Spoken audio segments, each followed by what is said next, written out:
Hello everybody, my name is Connor and I am here with Shanks versus Blue Doflamingo. Yeah, I mean, two of the best decks in format here, so we do end up going second, which I think is ultimately a better choice for Shanks, but nothing to do on 2 Dawn, so we're going to go ahead and pass turn. Doflamingo at the ideal 3 Dawn, he is going to go for the blind flip, flipping over the Gecko.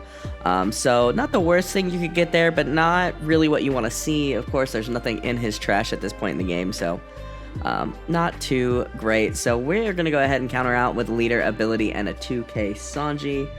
Once again, if you do like those Perona sleeves, they are available on 1000noble.com, as well as with the playmat I'm using, and just about every playmat I make, I make myself.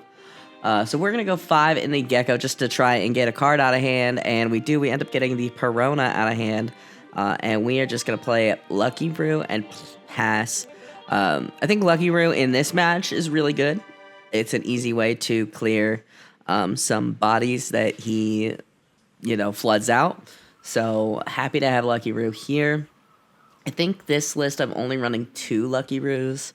I don't know if I'd up it to 4. I think most lists that I have seen are not running a full playset.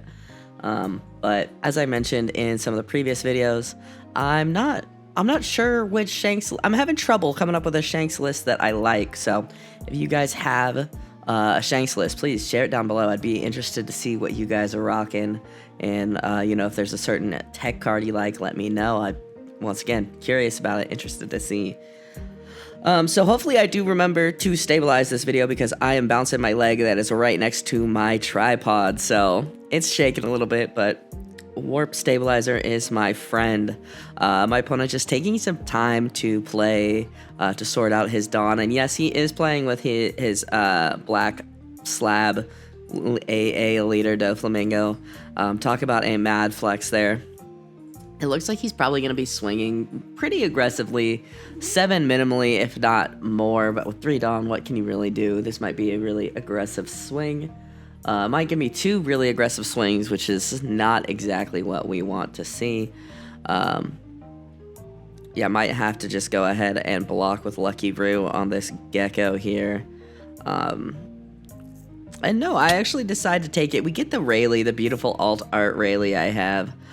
He's going to play down Teach, which I think I've mentioned before. I really like to see Teach on the field. It's tough to handle, but I think that it does a really great job of just draining their hand, making it really hard for them to counter out. And since he is swinging and we have Lucky Brew, there is a great chance that I feel like I actually kill Teach here because it is such a good tool. Either that or the Boa I think would be a good choice. And yeah, there I am going to grab it, and I think I'm gonna kill Teach. Yeah, I go ahead and kill Teach. Just get him off the board, make it so he can't just keep swinging casually. Although it's kind of a bummer to let Lucky Brew go so early. It is nice to have a blocker to kind of protect ourselves, but yeah, I think that was overall worth it. Might have had some better success if I did, or might have been a better choice to knock out Boa since she is a blocker, but I don't know. The Teach just felt right at the time. So thankfully our Uta search, oh, that's right. I go to grab Rayleigh because that's what I really want to play this turn, but Rayleigh is not a red-haired pirate, so I end up grabbing the 2K there. Part of the reason I think that Uta, as I mentioned, I'm just kind of on the fence about Uta in general. I don't think she's terrible, but I don't know. There's a lot of non-red-haired pirates in this chat, or in this deck. That's the word. Ooh, it's been a long day at work. So I go ahead, swing 9 at the Boa and get rid of it. So kind of a rough start. Not really, as I've mentioned, I think that Shanks kind of just doesn't have too much to do in the beginning turns until he can actually get to late game and start dropping his bodies, which to me makes him a little less appealing in my opinion. I think that that's why I'm maybe struggling to find like a Shanks list I like, is because he doesn't play as aggressive as I would like until late game. So that's my personal opinion, though. That's what I'm thinking is the reason that I'm not vibing with him. But he's going to go ahead and swing at 6 at lead, and I'm going to go ahead and just give him that 2k. Yep, go ahead and counter out of that. I want to stay healthy just in case he starts flooding the board. And there is a Boa coming down. He's going to sort the top 3 of his deck to make sure he flips into something good, and we're probably going to take this. I see that I have a Dawn up, but I don't know if I have a guard point. I'm not seeing it in my hand. Granted, I can't see, so no, we do have the 0 cost event though. So the 7 comes out. We are gonna leader ability, get that to 6, and Otama. Not ideal, but definitely have had worse turns in my life. Yeah,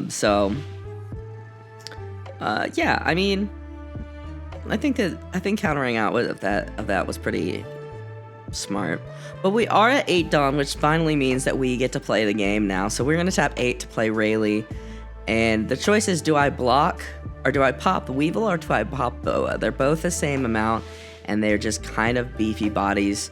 And I go ahead and pop a Weevil just because it's honestly Weevil's a scary body, and there we go. I go ahead and put the -2000. I don't know if I'm just blind or I can't see very well, but not really able to see what that says. I'm pretty sure it's -2000. So yeah, -3 to Weevil, -2 to Boa, and was kind of hoping he would block there with the -2000, but no luck getting that blocker out. You know, thankfully he hasn't seen any Jinbeis yet. I'm sure that now that I say that, he's gonna see Jinbeis now.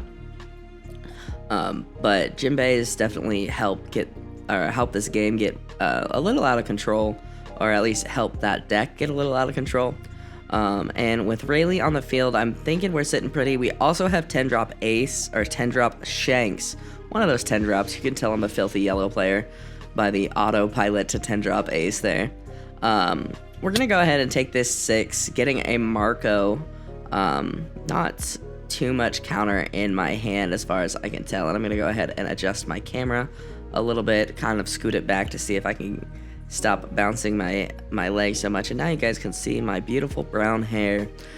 Just kidding, it's not beautiful, but you're beautiful. Anyway, he is gonna take the Gecko. Why did he take Gecko? Oh, the Sengoku.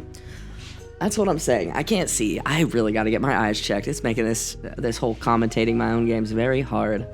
It's making a lot of things hard. But anyway, enough about that. So he's going to take Gecko. He does have some decent bodies in trash. I know he's got the Teach in trash. And I think he can grab the Teach if I'm not mistaken. So a couple of different options there. Nothing too shabby, I think. Just kind of depends on what he decides to do.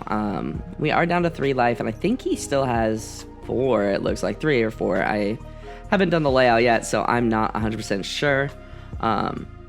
He looks like he is going to go ahead and leader ability to flip into the pudding.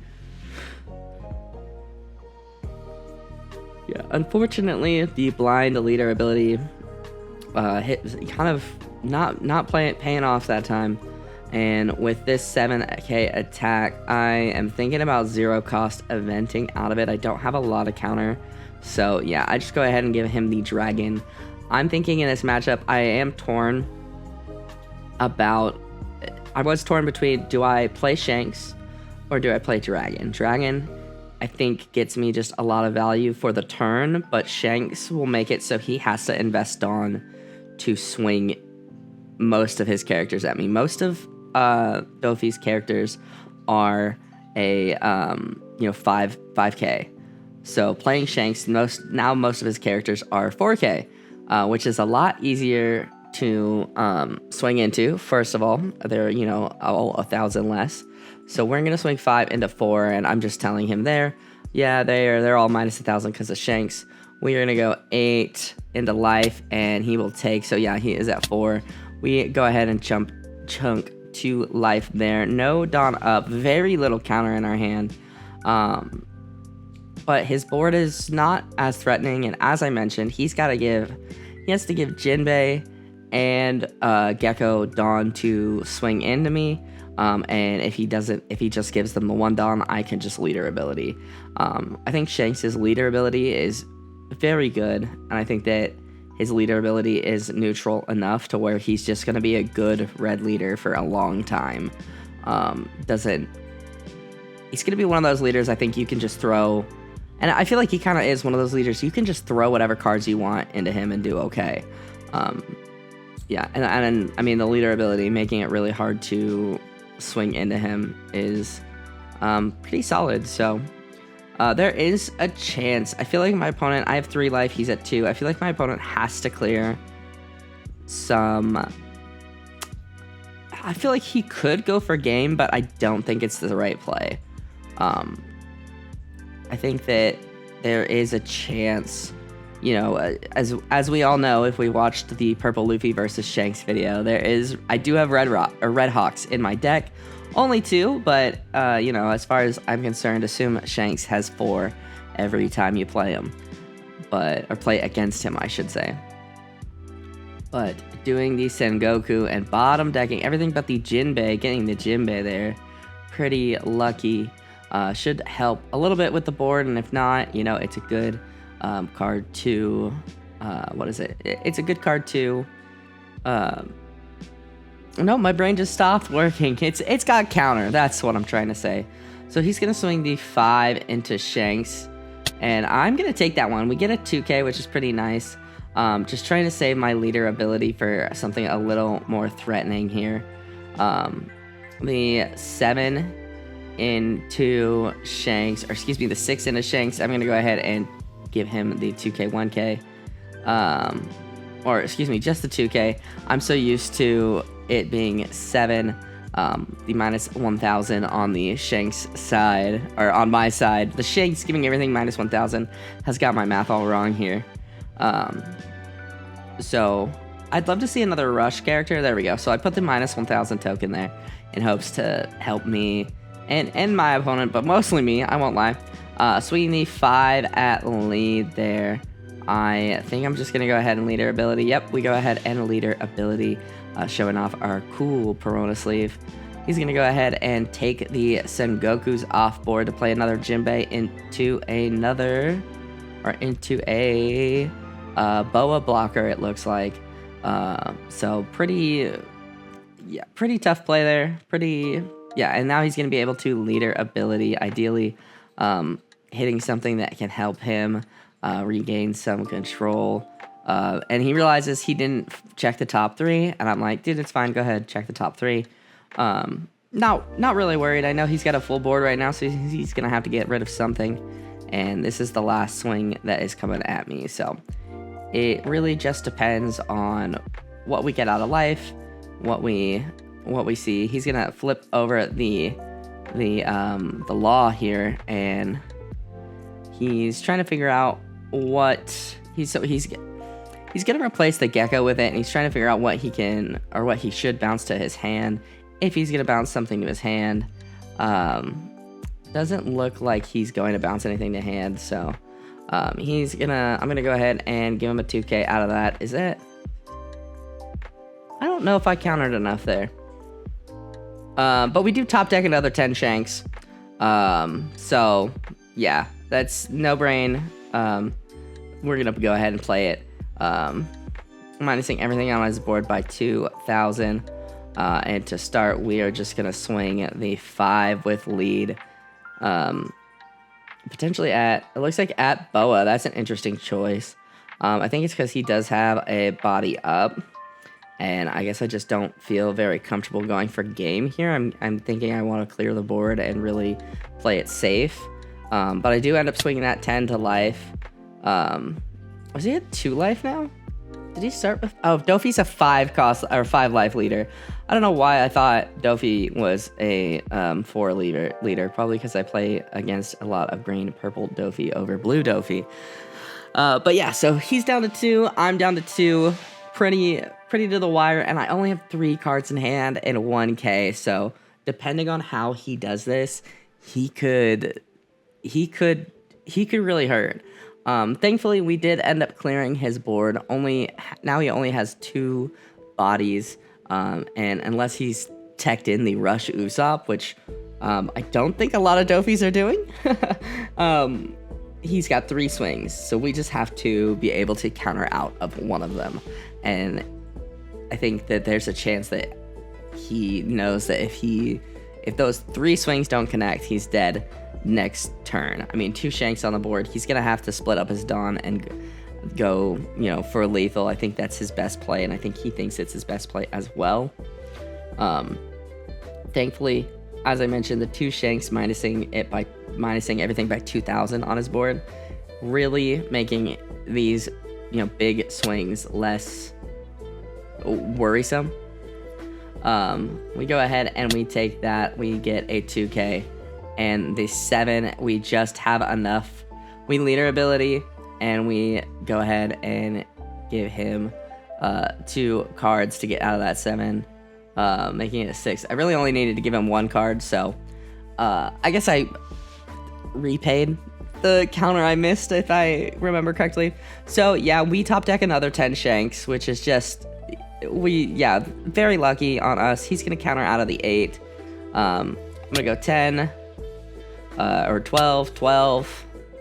I'll poke 5 just to get some cards out of his hand. He's gonna give me the pudding, and I'll go another 12, and all he has is a 2K. So we are able to take that. Literally top decking Shanks like each turn was pretty good. Just having so many of those Shankses, is that the plural of Shanks? Having multiple Shanks on the board is just very frustrating. I think dealing with one of those 10 cost Shanks is a pain, but dealing with 3 of them, very, very much a pain. So I mean, I think we got pretty lucky there, and I think we did okay there. But as I mentioned, I don't really know how I feel about Shanks. I don't think he's really he's not going to be my main deck for sure. He's not bad. Obviously, he's not bad. I think he's one of the best decks in format. He has a lot of really good tools. But yeah, I don't know. I think this is the last Shanks video for a while, if I'm not mistaken. Yeah, tomorrow we should be having some fun. And then next week, if you missed the community post announcement, we are going to be starting to post Union Arena as well. I know most of you guys don't care, don't want to watch, and that is fine. I just feel like I'm posting a lot of One Piece, and I enjoy Union Arena and want to see Union Arena succeed a little bit as well.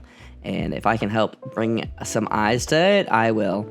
I also am terrible and want to get better, so that's exactly what I did with One Piece, so we're going to do it with this game too. But I'll shut up now, guys. Thank you guys so much for watching. If you guys liked this video, hit that like button down below. It helps me out more than you could ever know. Go ahead and subscribe if you are new, and I will see you guys in the next video. I hope you guys have a wonderful rest of your day.